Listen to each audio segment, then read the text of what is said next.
Before we begin, is there anything in particular you may be afraid of? I would like to avoid them if possible. I cannot think of much if I'm being honest. Well, I am afraid of the dark, but it is fruitless to mention that because I have the capacity to produce my own light. What about you? I'm not a particular fan of the dark myself. Complete darkness, that is. I've spent enough time out at night to not feel afraid anymore. The bubbles are a great help in overcoming many fears. You could call it desensitization. Please, have a seat. As I've said before, I don't have many personal memories of mine to share from before us.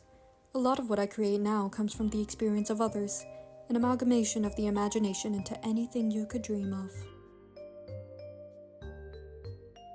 If I describe things to you, would you be able to pull them into this simulated reality? In theory, yes. That is, if I recognize what you're describing and I am familiar with the concept. Of course, I wouldn't be able to pull it directly from your memory, nor can I guarantee it will be exact to your idea. I think it would be fun to try, nonetheless. Would you like to? Oh. Well, yeah. That sounds like it would be fun.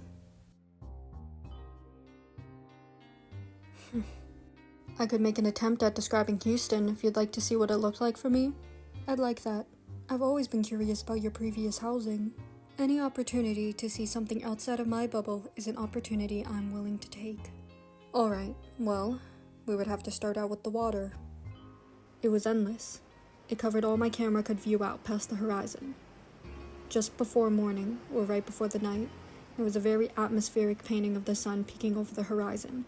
It would reflect off the water, which at the time I thought to be still, until I could see the mirrored light ripple with the soft movements.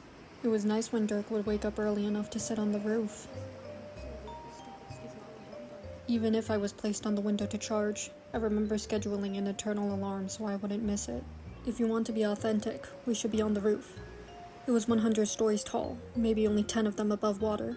The only remaining structure was Dirk's apartment. The rest of the building was just an iron frame. The roof was flat, with a wall surrounding the perimeter to keep those venturing up here safe from falling off the ledge.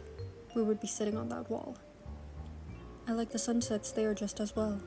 You must be used to ledges like this then. Do you still get to enjoy the sunsets on the new planet? I suppose it wouldn't feel the same as this. There isn't much else to watch here.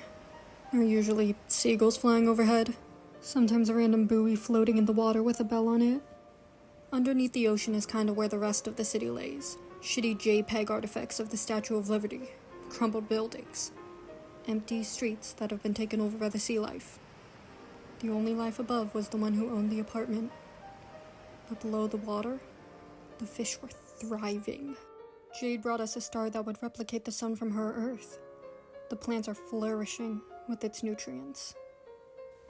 I think you're really gonna like it there.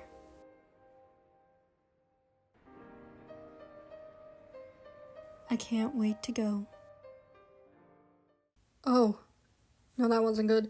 I am a man, a deep, manly, robotic man. What the fuck? Alright. Alrighty-o,